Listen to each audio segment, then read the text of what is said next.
happy first HowlCon. Today I will be presenting on the topic of archetropy. This is essentially an identical panel if you were at OtherCon in 2023 or the Centaurus Festival last year in 2024. Very minor adjustments. So some of you may have seen this before. In fact, based on the fact that there is an archetropy thread in the, discussion board, it seems like this term is getting around, but it originated as a way of introducing the word, what it means, and why I think some people might find it probably useful. I may or may not be able to keep track of the chat as we go. Please put panel questions somewhere. But I will how to get going. So, the agenda for today's panel, I will be defining the term and how it relates to other alterhuman labels, talk about what archetypes are, since this identity is all about identifying as those, so it helps to understand what that even means, other terms and symbols related to the word, and then sort of wrap everything up. So about me, my name is Veet. I tend to use no pronouns, but I sip they, them, or any neo-pronouns as an auxiliary. I'm a border collie therian, a fawn otherkin, a furry in general. I mention because I will be bringing it up later as a comparison. I will talk about my work as a professional in the field of mental health. Please do not ask me to be your therapist. I am not here in a professional capacity. But most relevant to this presentation, I identify as an archetrope, and specifically with the types of paladin and right-hand man, parentheses, gender neutral. All right. So first, let's get into what this term is, the history of it, and why I feel justified in that this is a word that needs to exist separate from other words. So, what is archetropy? It is an alterhuman label for identifying with or as an archetype, trope, stock character, etc. So not necessarily a specific character like Mario from the Mario games, but a general broad category of characters like witch or superhero. It is deliberately linguistically flexible, so I can use it as a noun, meaning the identity. I can use it, describe it, similar to kintype or stereotype. I could say my archetrope is paladin. I have an archetrope. I am an archetrope. I can sort of try to play with the word to make it include the archetype I am, although that can be complicated if you have a multi-word archetype. I tend to use archetropy as the noun form of the experience, etc. So the term itself was coined in 2021, following some discussion mostly around the non-human national park forums, but this was not the origin of people talking about archetypes in the alterhuman community.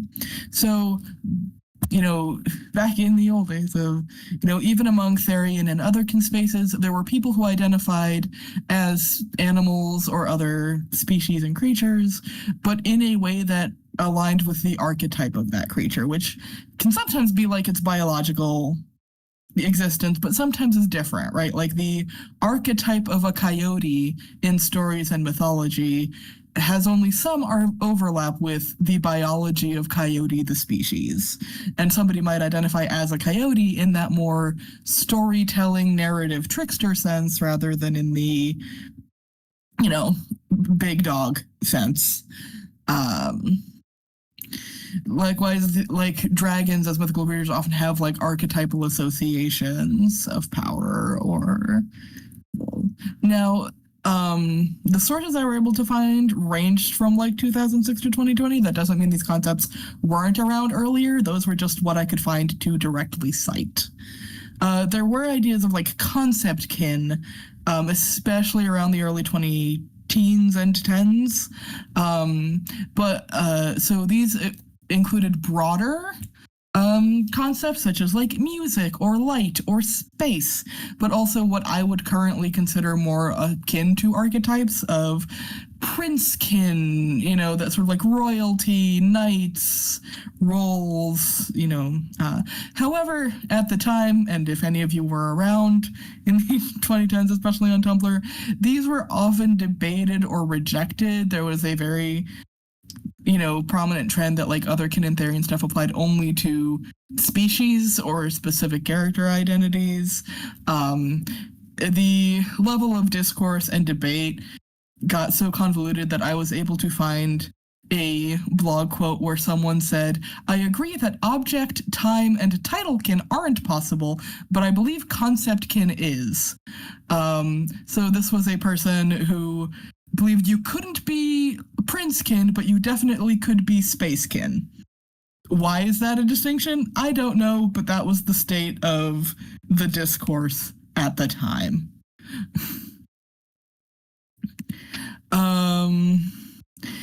Trope type was coined in the alt H forums in 2017. As far as I can tell, it means the exact same thing archetrope does, and I would be happy to see people use it. I don't know why it didn't catch on in 2017, although I imagine the level of that doesn't count discourse at the time may have contributed to people not taking it seriously or really being willing to run with it. In surveys, especially in Therian and otherkin spaces, you did have people identifying as rangers or witches, often from this overlapping idea of like being associated with nature, animals, magic, especially for rangers and primal sort of having this association with like wilderness and non-humanity. So it was still very rooted in like the other Therian non-human area, but it's sort of getting into that idea of like a ranger is a character class, not a species. So that's sort of the broad history that I was able to find around like people identifying more with archetypes or concepts rather than specific identifiable species or characters. Come on, buddy. So as you may have noted, I did talk about like Therians and otherkin who identified in an archetypal way, and I think there is an overlap here, but it could be distinguished because some people identify as a specific thing for archetypal causes, the same way that like somebody can identify first with something for spiritual reasons or psychological reasons or whatever. Archetype was sort of considered one of the reasons you might identify as a particular animal or species. So that person would still be otherkin or Therian. It's just that they're approaching their animality through like an archetypal lens. So for example, on the left, I have things of that what we would traditionally consider otherkin or Therian identity. Some people who identify as dragons or aliens or cats, and it's just that they have different reasons for doing so. Like they associate it with their neurodiversity, or because they believe in past lives, or because they identify as the like narrative archetype of how cats are used in fiction and storytelling. On the other hand, on the right side of the screen, I've given sort of example sentences of what I would consider where the identity itself is an archetype, but it could happen for any particular reason. So somebody might identify as a mad scientist, but believe that the causes are psychological, or as a magical girl due to like beliefs about parallel lives, or as a hermit by voluntary choice. There's obviously overlap. Someone can identify as an archetypal thing for archetypal reasons, especially when it comes to, if we're talking about the, more common otherkin and Therian identities. Archetypes are defined by humans in storytelling, and humans tell stories about animals, both fictional and real life or earthly, which means there is some overlap between dogs as a species, the animal, and dogs as the sort of symbolic character archetype of like a loyal companion. So someone who is a cat, archetype for archetypal reasons, they can call themselves a Therian, they can call themselves an archetrope, they can use both. Do whatever you want forever.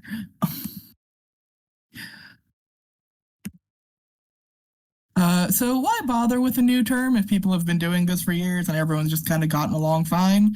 So a lot of early archetype discussions were still rooted primarily in non-humanity. I'm a ranger, I'm primal, I am going out into the wilderness and being animalistic, which is wonderful and beautiful and people should enjoy that, but it isn't universal, and part of the reason I personally felt disconnected from those narratives was the archetypes I was resonating with had nothing to do with animality and weren't particularly wild. They weren't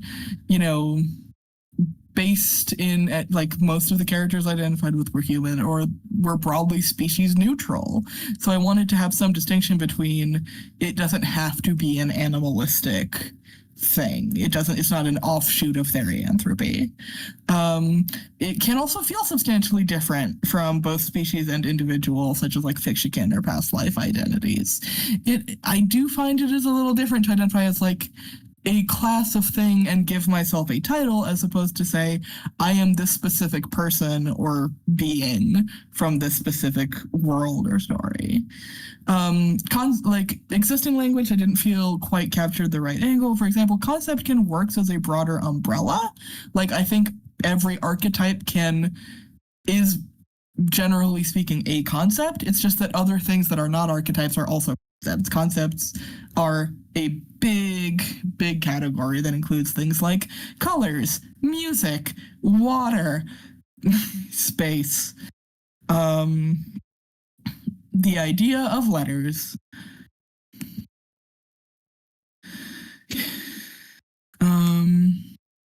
and also my hope, especially back when I was first doing this panel in 2023 and thinking about ideas in 2021, was that giving a subcommunity like this terms allows for more people to actually talk about it and potentially develop these ideas and identities into a community. So if being an archetype is all about identifying with or embodying an archetype, what does that even mean? So I would identify archetypes as like, these are broad cross-cultural concepts. They are fundamentally larger than life. They are often simplified and iconic. So specific dogs in the real world have traits and personalities and features and appearances, like details that make them realistic. The general idea of a dog is sort of broader and, more general. If anyone has read Understanding Comics by Scott McCloud, he has a very neat pyramid type representation going from very realistic and specific to sort of broad and universal. No real life person looks like the generic bathroom symbol, but it is generic and sort of abstract because it's meant to represent every kind of person.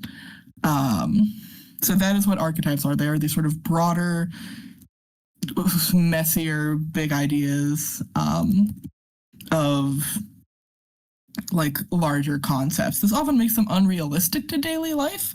Somebody can't really perfectly embody the pure maiden or the mystical wizard, but it makes them impactful and meaningful. These stories have persisted for generations. So archetypes are by nature narrative tools. They are socially constructed and culture specific. And that is really, really important because we can talk about hero as a very broad archetype, but the definition of a hero changes from place and time and culture to culture. In ancient Greece, here's like Perseus, Hercules, Theseus, or Odysseus had associations with divinity and physical strength, although in Odysseus' case more cunning, but weren't necessarily expected to be morally good people, whereas that would be a core concept of how heroes are defined often in the, like, modern American English idea of a hero.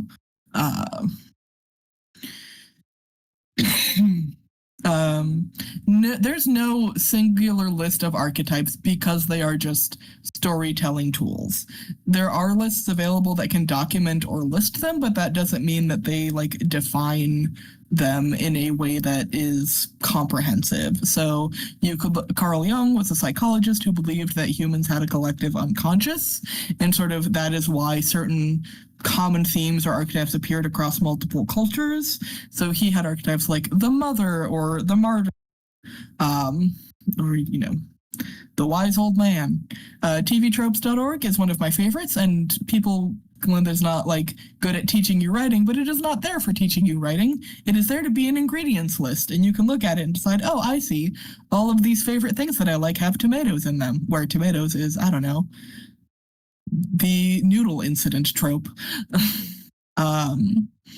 So, right, and the TV trope is very broad, where it will list not just character archetypes, but plot beats, setting tropes,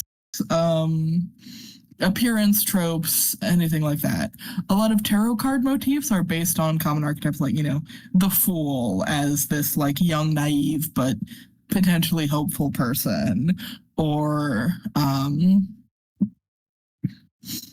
the hermit as like a reclusive, wise figure. The Arne Thompson Uther classification of folktales is a academic resource that essentially does genealogy to fairy tales across history and in different recordings across cultures to sort of track how did this folkloric element change over time as it went through the world and got passed down across generations. So that's a really good resource for looking into, like, okay, what are the different versions of the Cinderella story across Earth and different human cultures? There are overlaps and interrelations because they aren't clearly defined species with DNA. They are storytelling tropes. So, like, where do you cut off the difference between a general hero and superhero specifically versus like a magical girl with subtype of maybe, but also overlaps with a lot of witch tropes because it sort of originated in like witch fiction as well. If you look into the history, honestly, there is a historical connection between Bewitched and Sailor Moon. I am not kidding. I'm sorry that my audio is cutting in and out. I will try to come in and be clearer. So which archetype fits someone in particular is going to sort of be up to them and what they feel is the closest fit. There's a lot of overlap. My personal take on it, and people are welcome to disagree with me, is I think archetypes work best when thought of as a social role that someone is fulfilling or embodying. And what do I mean by that? So let's take the existence of the word sister. So that's a term that everyone, as soon as I said the word, understood in a particular way. But if we look at it more closely, it actually has a lot of different possible definitions and meanings. There's a biological meaning in someone who shares the same parents as another person. There's a legal meaning. Someone who's not biologically related but gets adopted is now a sister to someone else. Someone, if you get married to someone, you become a sister-in-law to another person without a biological relationship.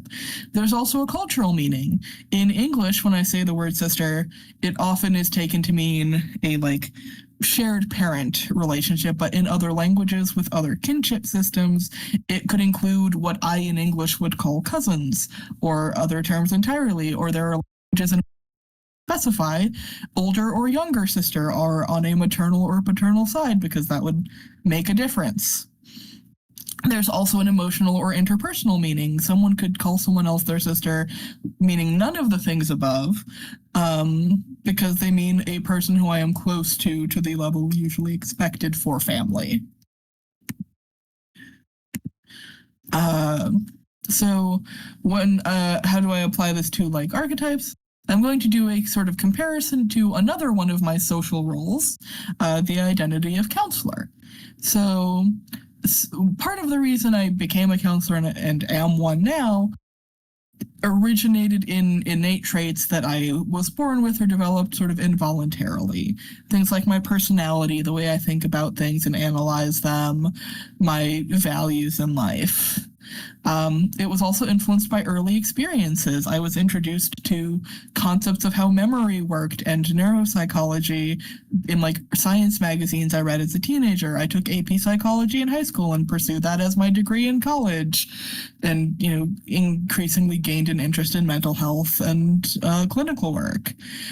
There is a legal definition for counselor. I am a licensed professional counselor, and that means I have gotten specific accredited education and a license with certification that I need to maintain. So arguably, do the other things particularly, and most people would treat the legal definition as the most serious one or the important one, but there's also an ethics code that is not legally applied, but which I am expected to maintain, and which I might not be considered a true counselor or a good counselor if I don't follow the ethics code. even though I might still have my license legally. Even before I became a counselor on a legal sense, completing exams, graduating my program, while I was still in graduate school, our professors and teachers encourage us to think of ourselves as counselors even before graduating and treated it as a way of thinking and being in the world. So even though legally, there was a licensure requirement, the concept very much presented to me in grad school was that, like, there is a way of moving through the world that makes you a counselor even before you take this exam. And you have to practice and identify with, develop that internal identity. And it requires ongoing choices. I need to maintain some amount of continuing education to retain my status legally, but I could also, at any point, change careers and decide to become a professor or work at McDonald's or whatever. So the counselor as a role is something working in and embodying, and it has these legal definitions, but also these like internal and ethical and cognitive and mental ones. And I would argue that I am a counselor even when I am sitting at seeing clients or at work.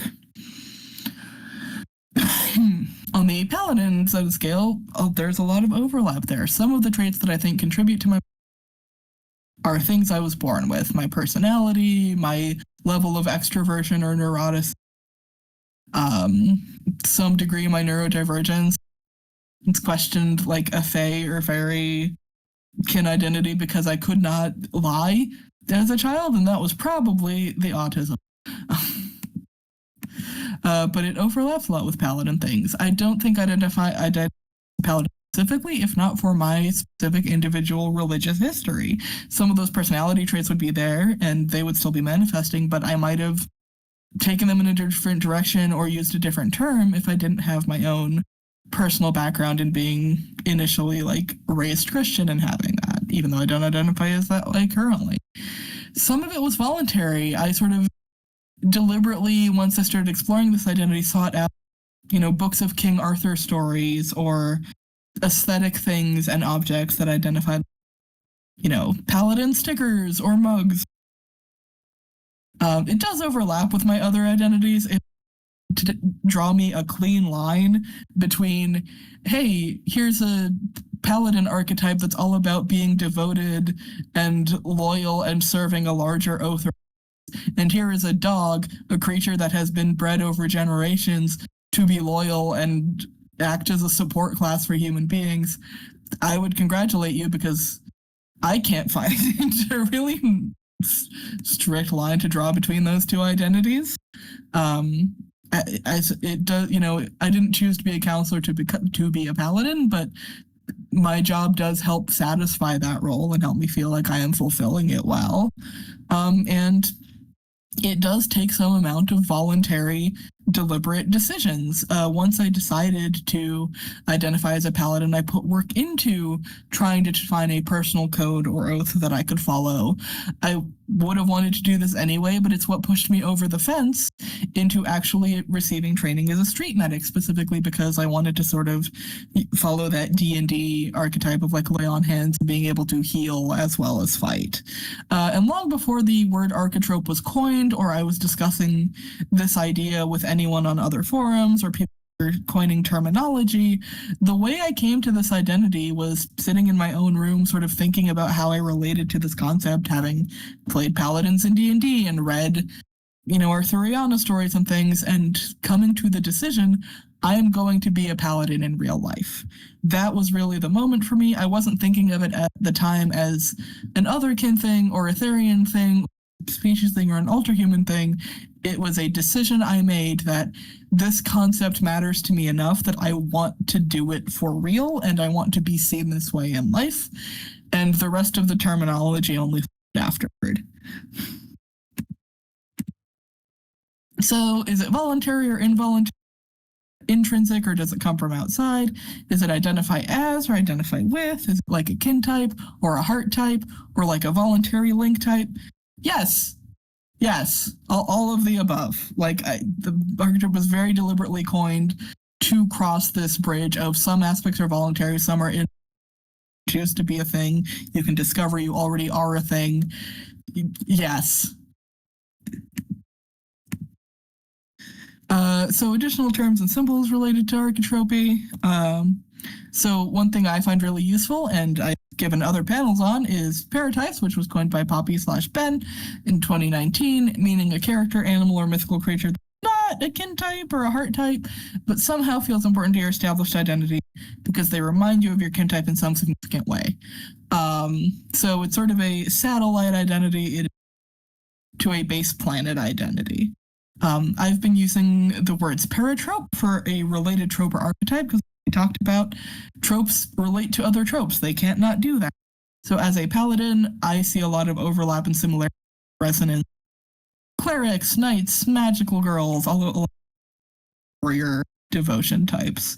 And as a right-hand man, there's a lot of overlap for me with like the Lancer trope, minions of villains, not as in Dragons the species, but as in Darth Vader to the Emperor, the TV tropes term that means like the main enforcer of. In previous presentations, I used the term para-archetrope for specific characters that embody an archetype. That's quite a mouthful, and I think exemplar, even in its base normal sense of the word, works much better. So this is a specific character who you may not identify with a kin type, but because they fit your archetype, ends up being relatable, resonant, activating some strong. So as a paladin, I relate a lot to other like high loyalty knighthood characters. So Pearl from Steven Universe, Reba Cheap from the Narnia books. One of the best right-hand man examples I've ever read is Will Blackwater from the Zoe Ash series, which stars futuristic violence and fancy suits, or Hayato Gokodera from Katekyo Hitman Reborn. Wonderful right-hand man.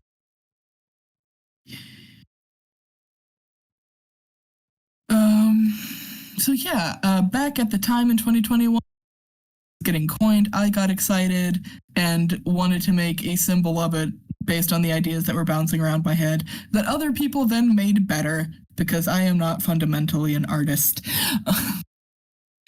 But to explain the thoughts that were going into this when I first sort of roughly sketched it out, I wanted to both look like a campfire and a seed with roots. The idea of roots being like the multiple myths, stories, and elements that come together to make an archetype, because, you know, Superman is not an archetype, but superhero or like Paragon is, right? It takes, right, like Hercules is just one hero. Hercules, Perseus, Theseus, Achilles are classical Greek heroes in a larger archetype. And similarly, multiple aspects of life, both voluntary and experiences and external things, come together to form an archetypal identity. The droplet shape was meant to both look like a seed, you know, growing from the roots, being sort of primordial, the early, you know, symbolism of beginnings, but also like a fire for storytelling, campfire, passing, you know, that is how people have told stories for generations, passing the torch across mediums. There is a reason that all the way back on this slide, I deliberately evoked the image of like shadows being cast on a wall by fire. Like this is how we sort of have told stories since prehistoric times. And the double shape of the teardrop echo this idea of resonance and mirroring. You know, there is a mold that is being cast. There are different characters that fit the same mold, even though they are different characters. If you read the droplet as a seed, it is growing, it is opening, it is sort of blossoming. If you read it as a fire, then it is the projection, the silhouette, the shadow being cast on the wall. And even though I do not psychologically follow Jung's teachings or principles, I liked the idea that Carl Jung had this idea of universal archetypes, and one of his archetypes was the shadow. So having a little bit of a shadow reference there was appealing to me, just as a little quirk. The coining post by the Corvidae Collective also included a flag, in which the colors of cyan represented the tropes and archetypes themselves, blue relationship to other aspects of identity, magenta the like depth and intensity of the identity, red the like distinction from within alterhumanity, yellow for creativity, diversity, green for growth, development, and transformation over time. Black again, evoking that shadow idea.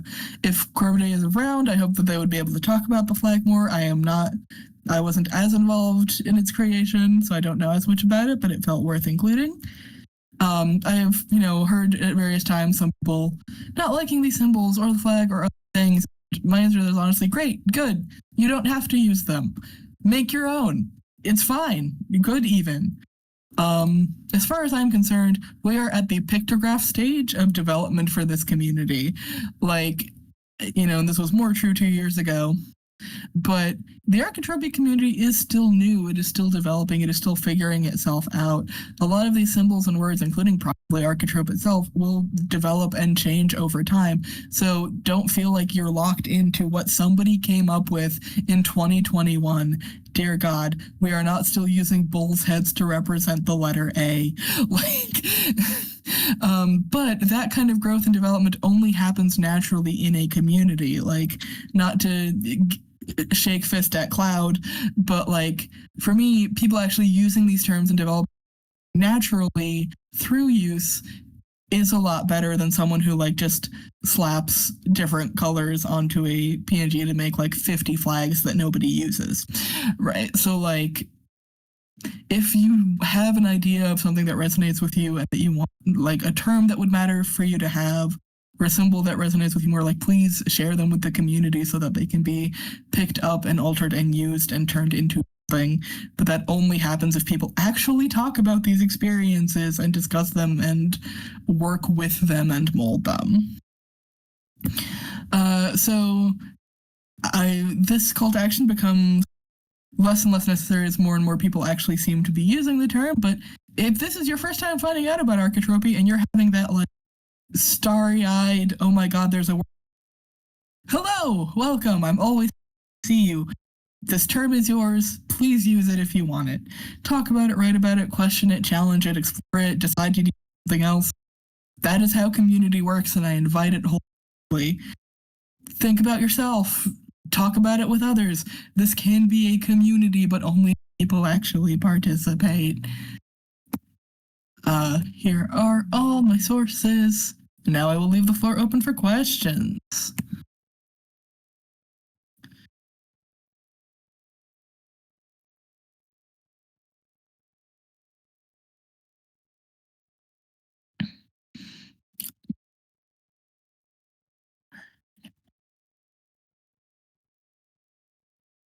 Right, I can. Scythe asks, how can you connect with your archetype? I just figured out I might be one.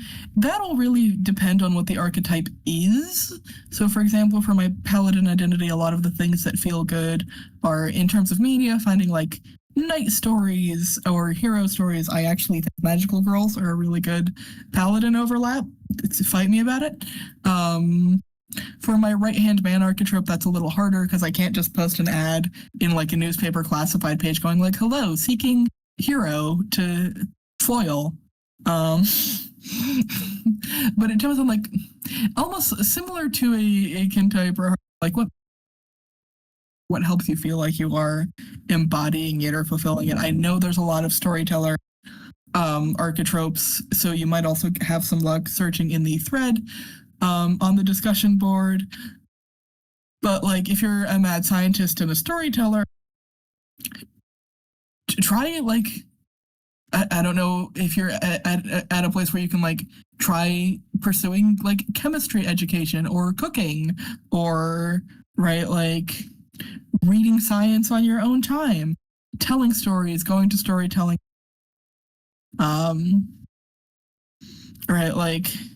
Taking opportunities to go camping and tell campfire stories, read to children at a library, start building a book collection, right? It's going to be very individual and personal. Find what of that archetype resonates with you and try to do it on purpose. Would jock nerd count as an archetype type? Yeah.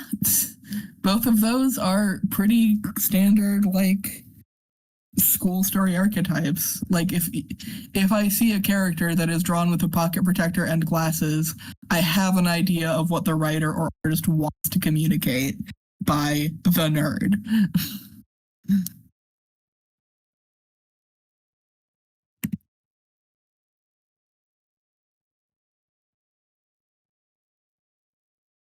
Also, yes, there was a Hitman Reborn reference. I was 14. I was in the trenches.